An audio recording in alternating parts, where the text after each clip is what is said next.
বগুড়া এলাকায় নাকি সন্তান মাকে জবাই কইরা ফ্রিজের মধ্যে রাইখা, এইগুলি দেখেন নাই, খবর নাই। অথচ ছেলেটা এত সুন্দর চেহারাওয়ালা সন্তান, প্রথমে স্বীকার করে নাই, পুলিশ ধইরা র‍্যাব ধইরা সিসি ক্যামেরা দেখা এরপরে স্বীকার করছে, হ্যাঁ আমি আম্মারে মারছি। কে মারছো? আমি একটা মেয়ের সাথে প্রেম করি, তার মন রক্ষার জন্য টাকা লাগবে, আম্মাকে টাকা চাইছি দেয় নাই। আম্মা জান তরকারি করতেছিল, পেছন থেকে আইসা আমি দইরা মাইরাই ফালাইছি, মাইরা ফ্রিজের মধ্যে ডিপ ফ্রিজে রাখছি। আবার হাতে কুড়াল নিয়া স্টিলের আলমারি ইচ্ছা রকম ভাঙছি, বুঝাইছি ডাকাত আসছে ঘরে, আলমারিও ভাঙছে, আম্মারেও মারছে।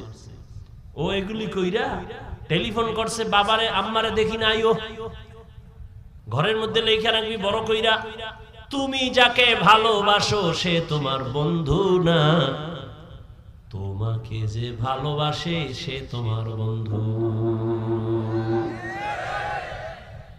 তুই তো বয়া রইছো মাইয়া কোরআন লইয়া কসম খাইছে, মাইয়া কোরআন লইয়া শপথ করছে আমার জীবন।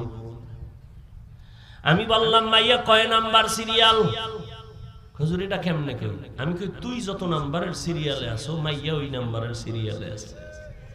তুই 3 মাইয়ারে ধাক্কা মাইরা 4র্থ মাইয়ার সাথে আছো, ওই মাইয়াও 3টা ফোলারে ধাক্কা দিয়া 4র্থ তোর সাথে কসম খাইছে তোর টাকা খাওয়ার জন্য।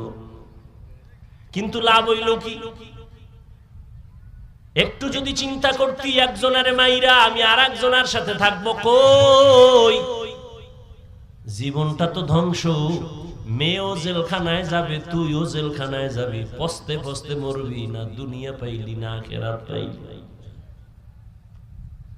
জীবনের অমূল্য সম্পদের নাম চরিত্র, আখলাক। মোবাইল দিয়া জীবনটারে নষ্ট করছো।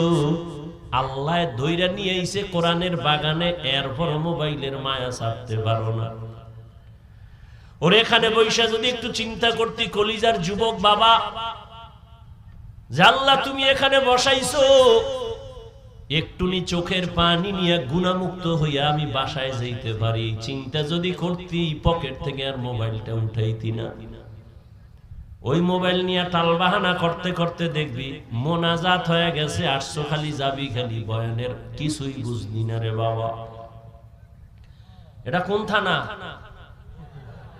পেকুয়া থানার পুলিশ আইসা একটা আসামি ধইরা নিয়ে থানায় এমন ভাবে বেতের বাড়ি মারলো, কিন্তু চিৎকার দেয় চোখে বানি নাই।